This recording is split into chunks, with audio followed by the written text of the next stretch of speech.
Well, good evening, everyone, and welcome. Thanks for tuning in this evening for our online Bible study. Let's get into it. I welcome you if you are new to this study. I'm Pastor Dave St. Aubin. It's a joy to be with you here this evening. Tonight, we will be looking at the book of Daniel, chapter 3. So I invite you to grab your Bibles, open them up to Daniel 3, grab something to take some good notes with, grab a beverage, grab a snack. Let's get into it.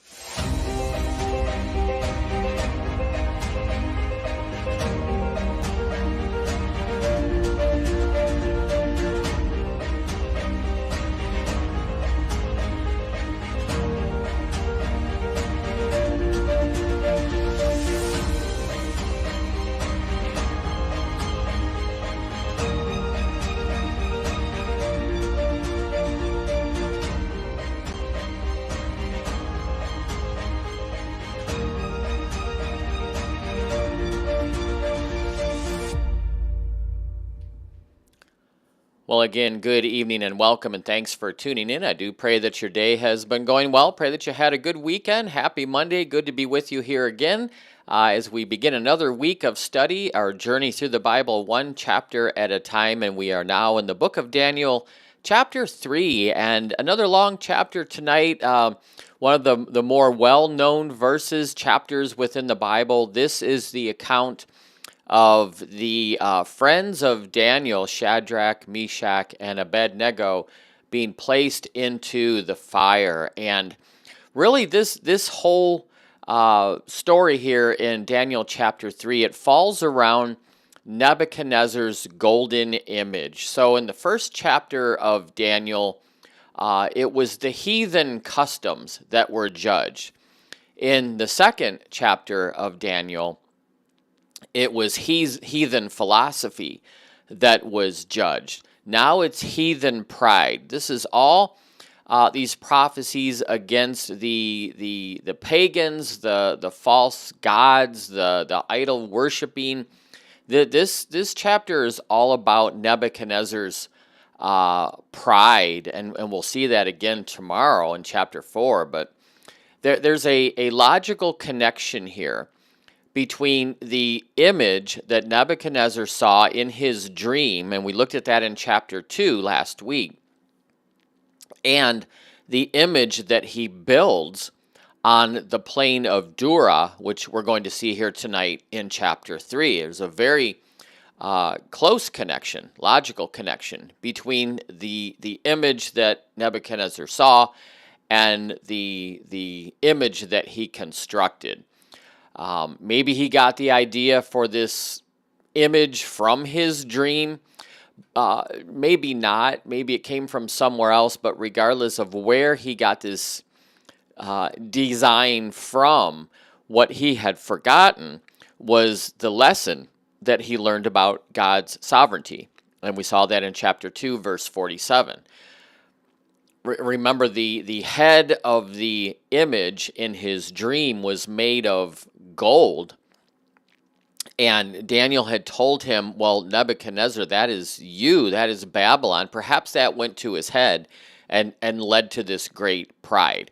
We don't really know what happened, but what we do know what happened is that he was filled with pride, and that pride is going to be judged. So lots to look at here tonight. Let's get right into it. Open up your Bibles to Daniel chapter 3, and if you don't have a Bible with you, not a problem. As always, all the verses are up here on the screen for you so you can follow along. Take some really good notes tonight, and let's start with the worship of this statue in the first 7 verses of this chapter. So King Nebuchadnezzar made an image of gold. Where have we seen that before? Well, all throughout the books of the Bible that we've been looking at is these people creating images, these idols.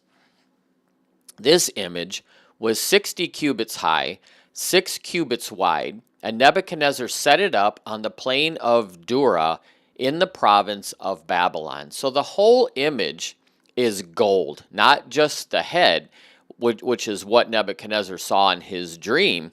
This entire thing is gold.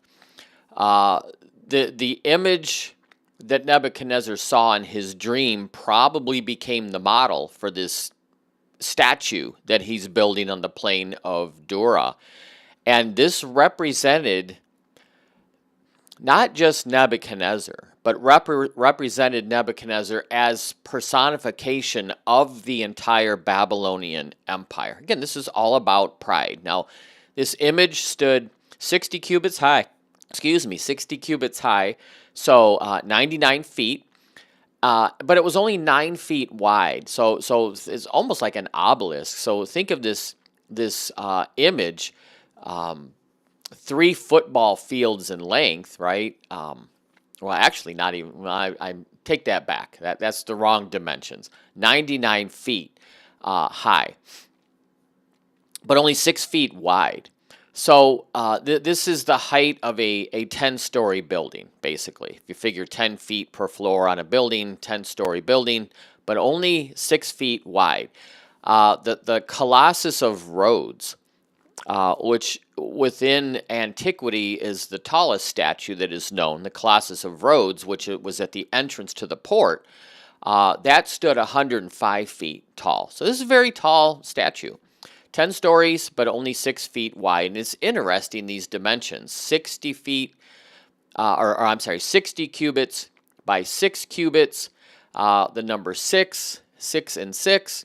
That number also occurs in Revelation 666 as the mark of the beast, who at that time was the latter-day equivalent of Nebuchadnezzar, of Babylon, which rears itself again in the book of Revelation. So this statue that is 10 stories tall but only 6 feet wide was most likely a statue of a human. And if it was, it was probably also built on a very substantial base because just of how narrow it was. So it had to have been on some type of a base and then standing on this base in this plane. It's possible it represented an animal, or maybe some type of a combination of a human and an animal.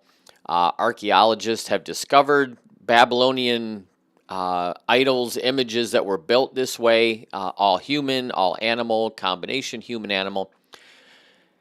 In view of Nebuchadnezzar's ego, which we're really going to see tomorrow in chapter 4, this was probably an image of himself, built in the likeness of him, a statue of him, 99 feet tall.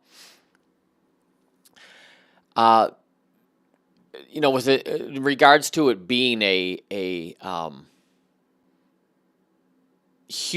animal human, there's really no evidence that the people of this time worshipped such a statue. But again, this all goes back to the pride of Nebuchadnezzar.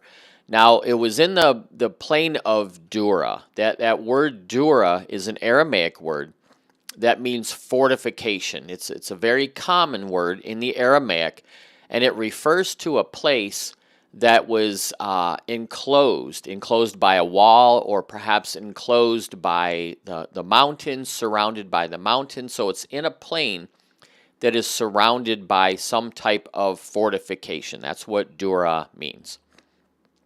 Verse 2. So he builds this 100-foot tall statue of himself, presumably.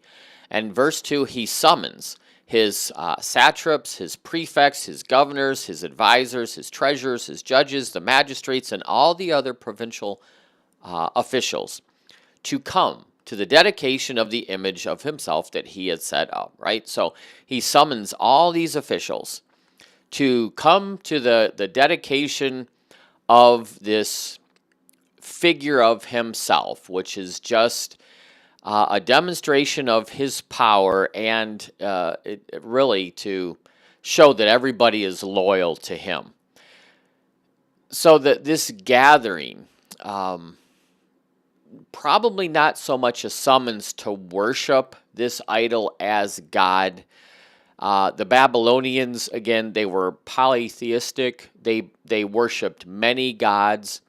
So this was probably not a call to worship this idol as God, more as it is to show loyalty to him as being supreme king. Now, what did he really have in mind here in making this image? Well, we can observe a few things here. One is the creation of this image shows the rebellion that Nebuchadnezzar had against the God of heaven, who had given him this world sovereignty, right? God had given Nebuchadnezzar this position of power in the world, and instead of gratitude for that, he rebels against God and builds an idol of himself. Uh, Additionally, it shows his pride, as I've mentioned, his boastful pride in this self-deification. Um, the emperors of Rome later on attempted to do this as well. So it's rebellion against God. It's a demonstration of his boastful pride. And what he's trying to do here is institute a world religion. This is really nothing more than a repetition of the Tower of Babel, right? Come and let us make for ourselves a God, right? And this will be our religion. We won't worship it as sole God. It's one God among many gods. But the whole reason for him constructing this thing was to rebel against Yahweh, to act out on his pride, and to get the people to come together again under this single type of religion. So he summons all these leaders, verse 3, so they all come, they assemble for the dedication of the image that Nebuchadnezzar set up, right? Nobody else did this for him. He built it for himself, and they all stood before it. Now, who were these guys, right? These officials? Well, the satraps, these were the highest political officials within each province of Babylon, like a governor. The prefects were princes. These were the military chiefs. The governors, which were the captains, they were the heads of the sections of the provinces. The advisors, or these counselors, they were high-ranking judges. The judges were also counselors. They were secondary level, though. The treasurers were the superintendents of the treasury, and the magistrates were like the sheriffs. They were the lower-level legal officials. So all these people coming in would be like summoning the governors of every state, the mayors of every city, the judges of all the state governments and the federal government. Bring them all in, bring all the sheriffs, bring in all the treasury people, bring in all the officials, right? And they what these groups of people did was they represented the administrative part of this wide-ranging empire. And what we're going to see in verse 7 is that they spoke many different languages. Now, again, we have reference back to the Tower of Babel here, right? When they all spoke one language, and when the tower fell and God destroyed it, he confused the people with different languages. So things are coming roundabout here in an indirect way, that the people that are returning to this image in Babylon speak many different languages. We'll see that here in a moment in verse 7. Verse 4, so he builds this statue of himself. He summons all the leaders to come and stand before it. He dedicates it. And then the herald, verse 4, loudly proclaims, nations and people of every language, this is what you are commanded to do. As soon as you hear the sound of the horn, the flute, the zither, the lyre, the harp, the pipe, all kinds of music, you must fall down and worship the image of gold that Nebuchadnezzar has stood up. So all these musical instruments in the original language contained Persian names, not the Hebrew. Some of these instruments were Persian, some were Greek. The Greeks definitely had an influence on the Babylonians earlier than the time of Daniel. So these were all kinds of different various wind instruments, string instruments, The Babylonians apparently were a music-crazed society to have all this in place. Verse 6.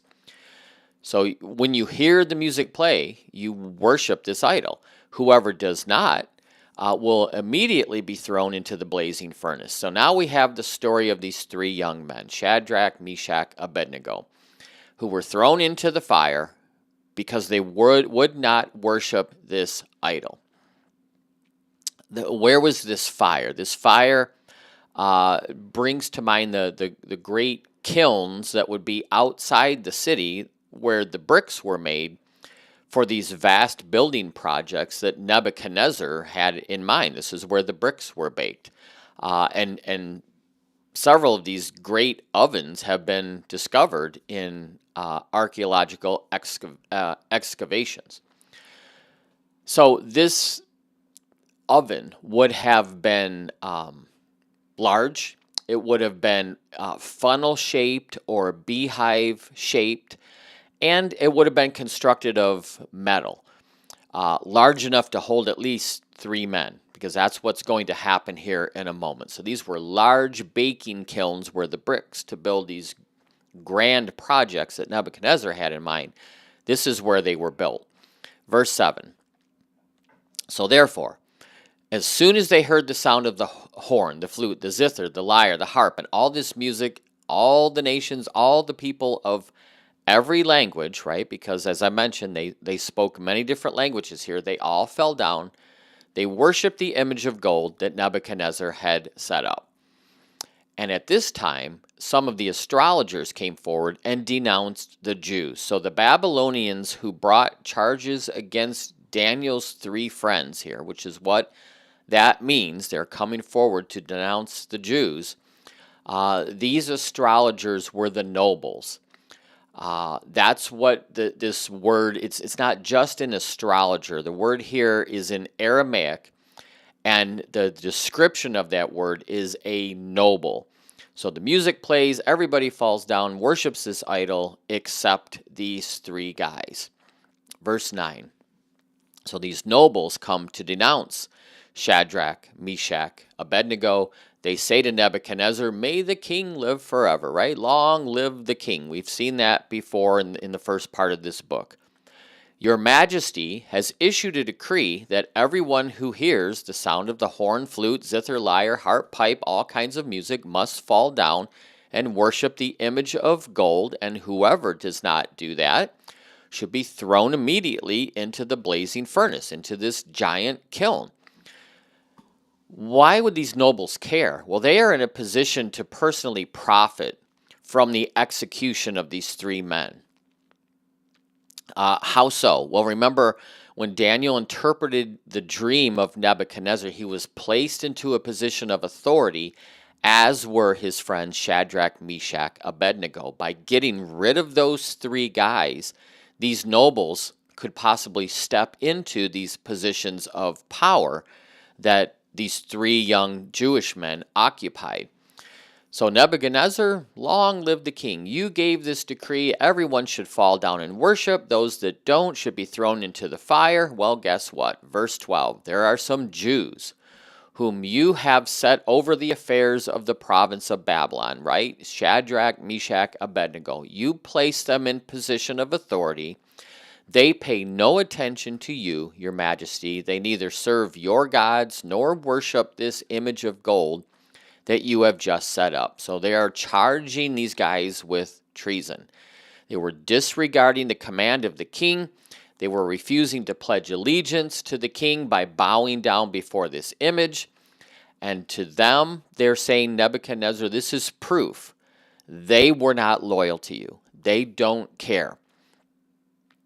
But for these guys, these 3 men, Shadrach, Meshach, and Abednego, they were just being faithful to the law of Moses. For them, they would rather die than be disobedient to the word of God. So now we got a struggle going on here between sovereignty, right? These nobles, Nebuchadnezzar, you are sovereign. They are saying their God is sovereign, and they are refusing to listen to you.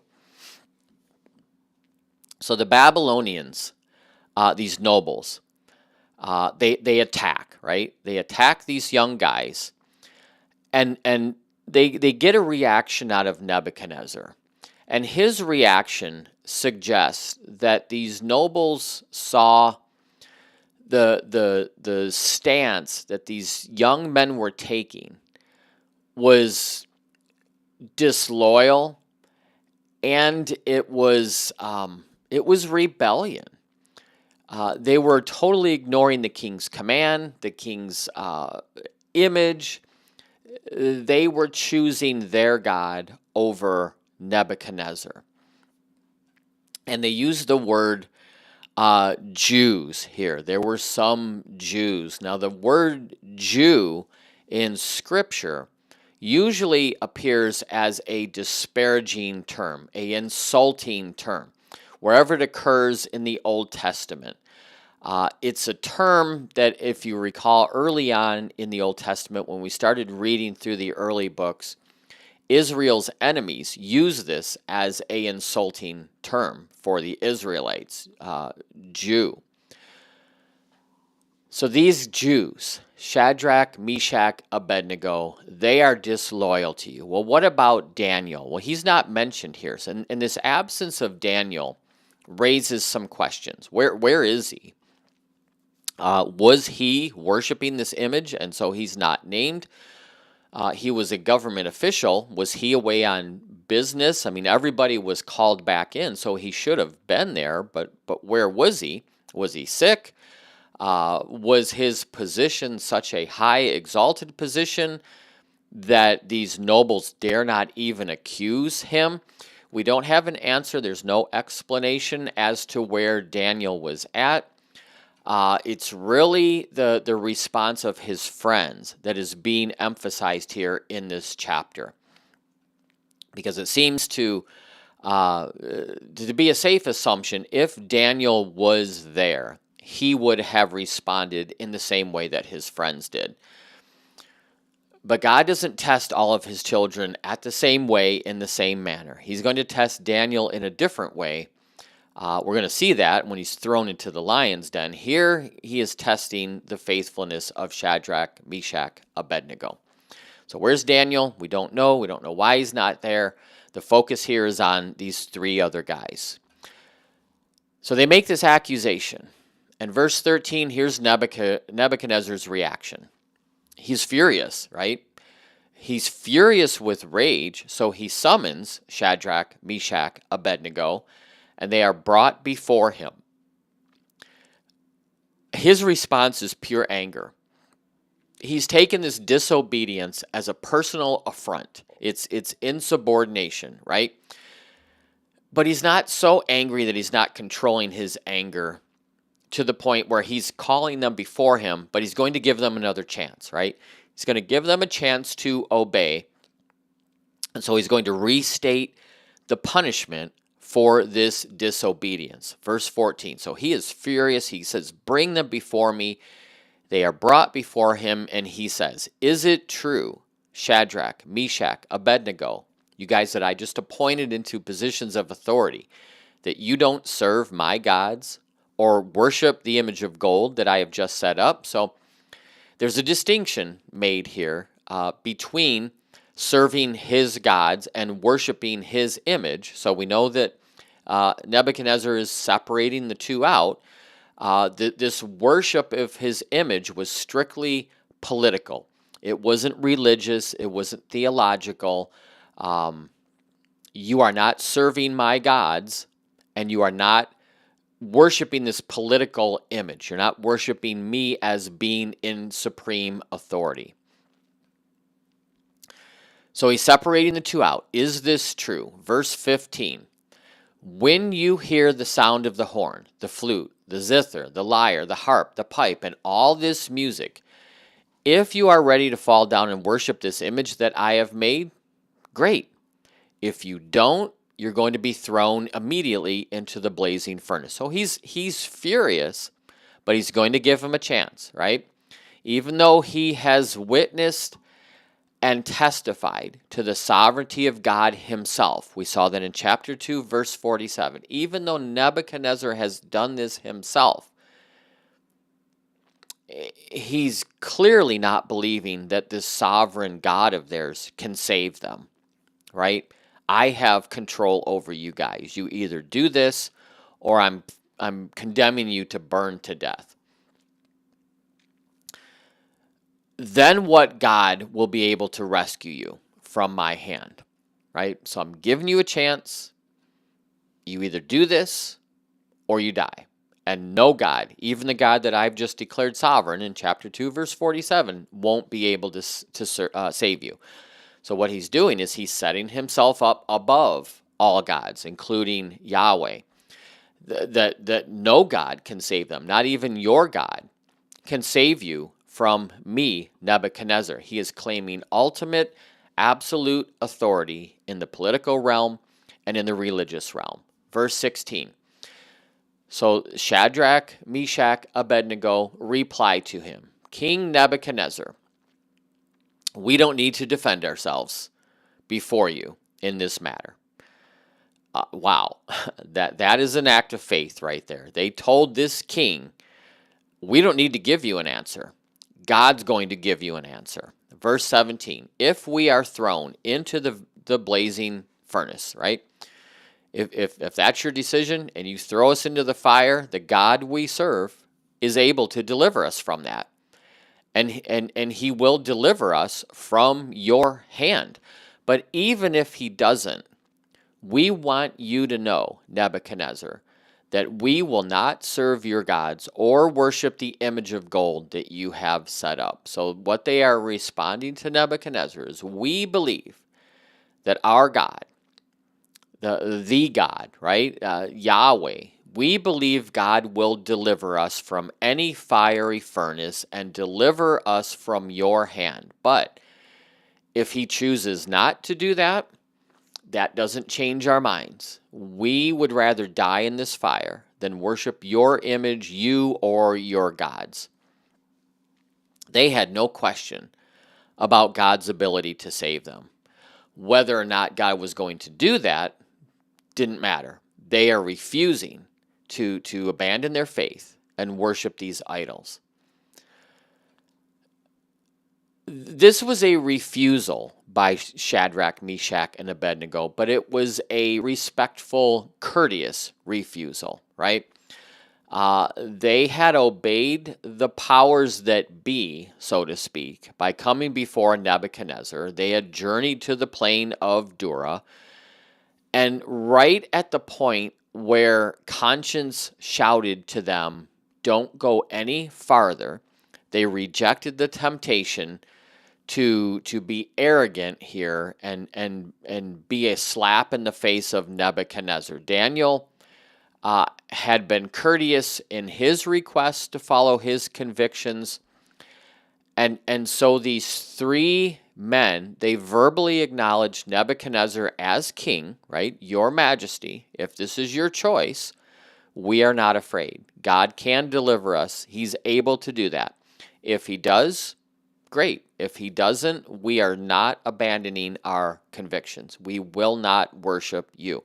Our ultimate allegiance is to the King of Kings, not to you. So they are being respectful in this answer. They're just professing their faith. So already enraged, verse 19, now Nebuchadnezzar is furious again with Shadrach, Meshach, Abednego, and his attitude towards them has changed. So it went from, I'm going to give you another chance, to now you're going to die. He ordered the furnace to be heated 7 times hotter than usual and commanded some of the strongest soldiers in his army to tie these guys up and throw them into this blazing furnace. Now, the determination of Shadrach, Meshach, and Abednego to withhold the form of allegiance that Nebuchadnezzar required made this king as mad as he could be, right? That's what this means here. He is as angry as he could possibly be. We're not just going to throw them in the furnace, heat it up even more, 7 times its normal heat. I'm going to make an example of these guys. The idea here is make this furnace as hot as it can go. It's really interesting here. what he's doing, though. If he really wanted to harm these guys, he would have cooled the furnace so that they would suffer longer. By making it as hot as possible, that would have been an instantaneous death for them. They would have died and burned immediately. If he really wanted to punish them, he would have had the heat turned down, and they would have suffered in this fire for a long time.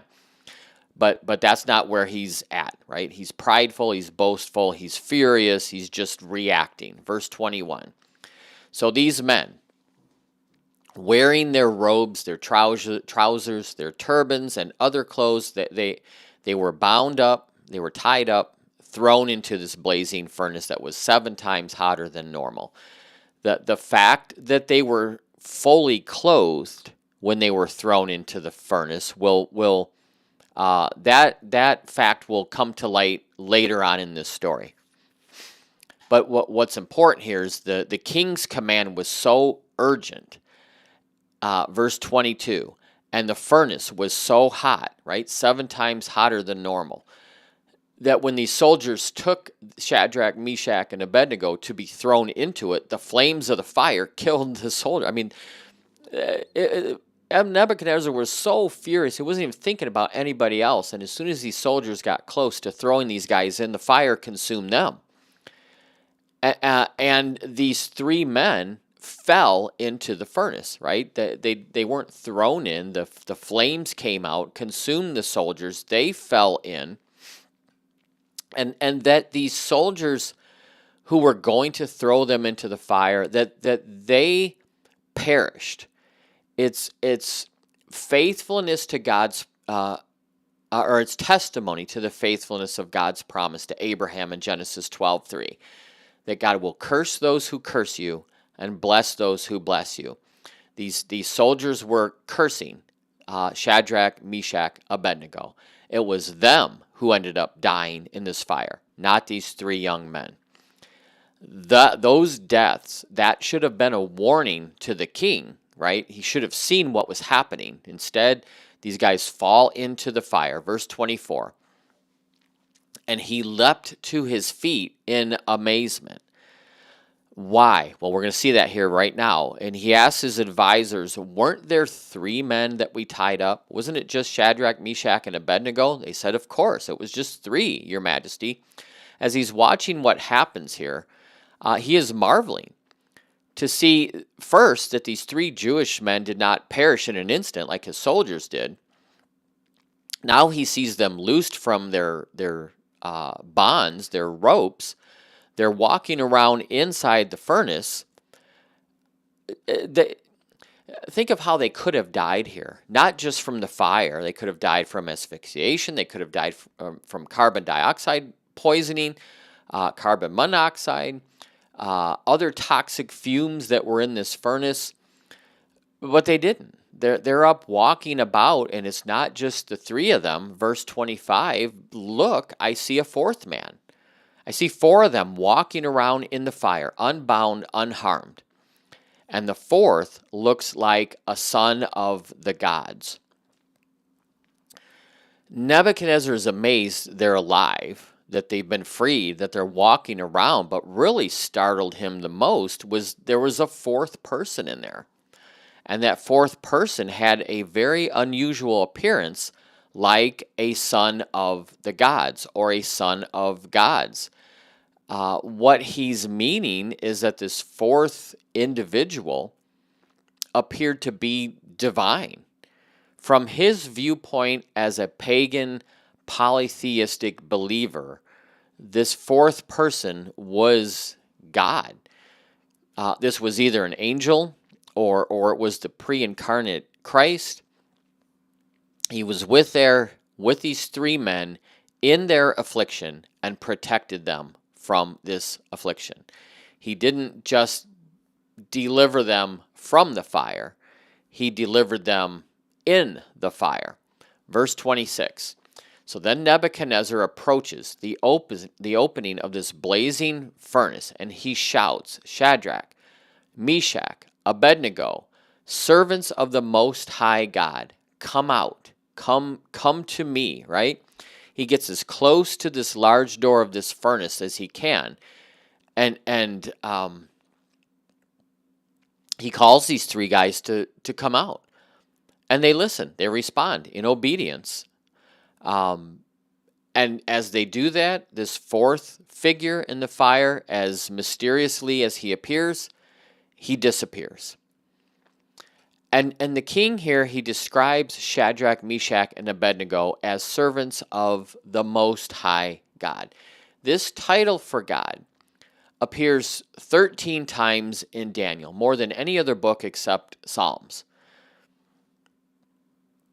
In these 13 times in Daniel, 7 of those 13, Nebuchadnezzar uses this phrase to describe God. We see it here. We're going to see it tomorrow in chapter 4.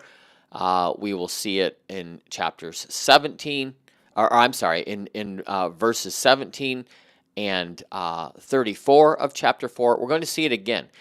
In this chapter alone, or in chapter 7 alone, it occurs 4 times. So we're going to see this over and over again, but this is a favorite description of the Lord in the book of Daniel. Come out, come to me.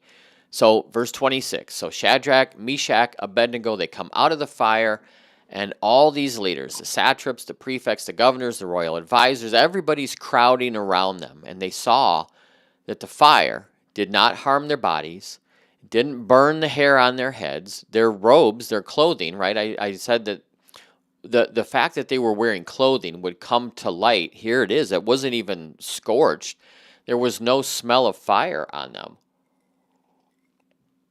So these young Jewish men escaped every form of destruction, even the smell of smoke. The ropes that bound them, which were symbolic of Nebuchadnezzar's power over them, were gone. They were burned away in the fire. And just as the reign of Nebuchadnezzar is symbolic of the entire period of the time of the Gentiles, which is what we are in, this head of gold, that's what we looked at last week, so the deliverance of Daniel's 3 companions is typical of the deliverance of Israel during the time of the Gentiles. At the end of the Gentile period, Israel will be, again, in a fiery affliction.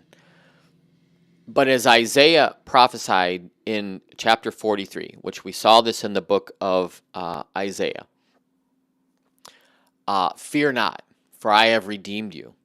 I have called you by name, and you are mine. And when you pass through the waters, I will be with you. And when you go through the rivers, the flooding rivers, they will not consume you. And when you walk through the fire, you will not be burned. That prophecy has, in a sense, been lived out here through Shadrach, Meshach, and Abednego. So verse 28, then Nebuchadnezzar says, praise be to the God of Shadrach, Meshach, and Abednego, who has sent his angel to rescue his servants. They trusted in him. They defied the king, myself, me, Nebuchadnezzar, defied my command.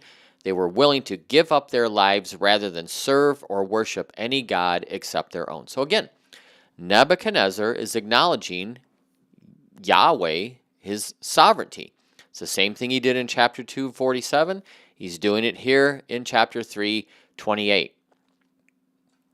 The pagans, they believed that the gods used messengers to carry out their will. So evidently Nebuchadnezzar here is viewing this fourth person in the fire as a messenger from God, from Yahweh.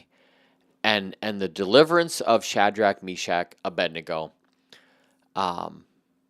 that made their God, right, God, superior to all other gods in Nebuchadnezzar's eyes. And he could do nothing else but acknowledge God's sovereignty over himself, over the other gods, particularly the god of Babylon, Nebo. He could do nothing else but acknowledge God's sovereignty. Verse 29, therefore, I decree that the people of any nation or language who say anything against the God of Shadrach, Meshach, and Abednego be cut into pieces, their houses be turned into piles of rubble, for no other God can save like what we just saw. So Nebuchadnezzar now orders another decree. The first one was, and when the music starts playing, you bow down before me or you die. Now he issues a decree that everyone is to respect the God of Israel and say nothing against him. Nebuchadnezzar has the ability here to make his own laws and cancel or change or replace his laws. That is more evidence of his sovereignty, his personal power that he has. The rulers of the Persian Empire, which would follow, that was the second part of this statue in Nebuchadnezzar's dream, made out of silver. The Persians replaced the Babylonians. They couldn't do this. They couldn't reverse an order. It was legally impossible for them to override a previously issued law. Nebuchadnezzar can do this. So he's now, rather than those who don't bow down before me will be burned, now it's for those who worship the God of Israel, nobody's speaking out against them. He is in effect recognizing Judaism as a religion, right? God as God. Verse 30. And then the king again promotes Shadrach, Meshach, and Abednego in the province of Babylon. So not only were they saved, not only were they delivered from this decree to be put to death, now they are being placed into even higher positions of power, which would make them more successful. Which, if you remember at the beginning of this chapter, the nobles were trying to gain that power. Now they have even more power. This chapter began with Nebuchadnezzar intending to unite his kingdom under one religion. That was verse 5. But it ends with him acknowledging Yahweh's sovereignty and permitting people to worship Yahweh. Now, this doesn't mean that Nebuchadnezzar has abandoned his pagan polytheism and cast himself wholly on have faith in Yahweh to save him. He probably came into some type of a saving relationship with God, but he did not completely abandon all other gods within Babylon. But for Nebuchadnezzar, this was a revelation moment. Chapter 2, we saw it. Praise be to the God of the Israelites. Here we see it again. Nobody is to speak ill of this God, and those wanting to worship him will be allowed to worship him. And that is Daniel chapter 3. I pray that that has been a help to you. Tomorrow, we will look further into Nebuchadnezzar's pride and God humbling that pride with a look at chapter 4. But thank you for being here this evening. I do pray that this has been a help to you, and I appreciate you being here. Have a wonderful rest of your evening. Stay safe, stay healthy, and I look forward to seeing you very soon. Till then, take care. God bless. Bye-bye.